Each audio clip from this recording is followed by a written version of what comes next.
সেই দিন যে ঘটনাটি ঘটেছে এটি কিন্তু বিগত দিনে যখন একবার সাইদিকে চাঁদে দেখার ঘটনাকে কেন্দ্র করে বগুড়াতে একটি তাণ্ডব লীলা চালানো হয়েছিল, ঠিক একই কায়দায় কিন্তু গত 16 তারিখেও সেই দিন যারা এই ঘটনাটি ঘটিয়েছিল গত 16 তারিখে কিন্তু তারাই এই ঘটনাটি ঘটিয়েছে।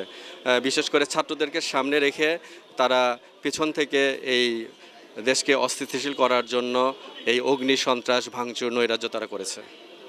বগুড়ার মাটিতে আওয়ামী লীগের অফিস ভাঙচুর হয়েছে, কোটা আন্দোলন হবে, সেখানে সরকারি প্রতিষ্ঠান বা দলীয় কার্যালয়ে হামলা, এটা ন্যাক্কারজনক একটা ঘটনা। এবং স্বাস্থ্যশাসিত আধা স্বাস্থ্যশাসিত যেগুলোর প্রতিষ্ঠান ছিল, পোস্ট অফিসের মতো একটা সেবামূলক প্রতিষ্ঠান, সেই প্রতিষ্ঠানে হামলা এরা কেন করে? এরা কারা? আপনাদের মাধ্যমে বাংলাদেশের সুশীল সমাজ, বিবেকবান মানুষের কাছে আমার প্রশ্ন, এদের বিরুদ্ধে ঐক্যবদ্ধ হন।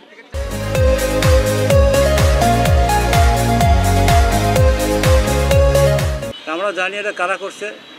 ছাত্রদের নাম নিয়ে কতগুলো আওয়ামী বিএনপি এবং জামাতের যেগুলো ক্যাডার, সম্ভবত এরাই এই কাজটা করছে। ছাত্ররা, ছোটো ছোটো ছাত্ররা অনেকে দেখছে এখানে, তারা বোধহয় এই কাজটা করার সাহস পায়নি, ওদিকে ইন্ধন দিয়ে অন্য অন্য রাজনৈতিক দলের নেতারা আমাদের এই ক্ষতিটা করছে। আমরা যারা মুক্তিযোদ্ধা, আমরা খুব তীব্র প্রতিবাদ করি। আর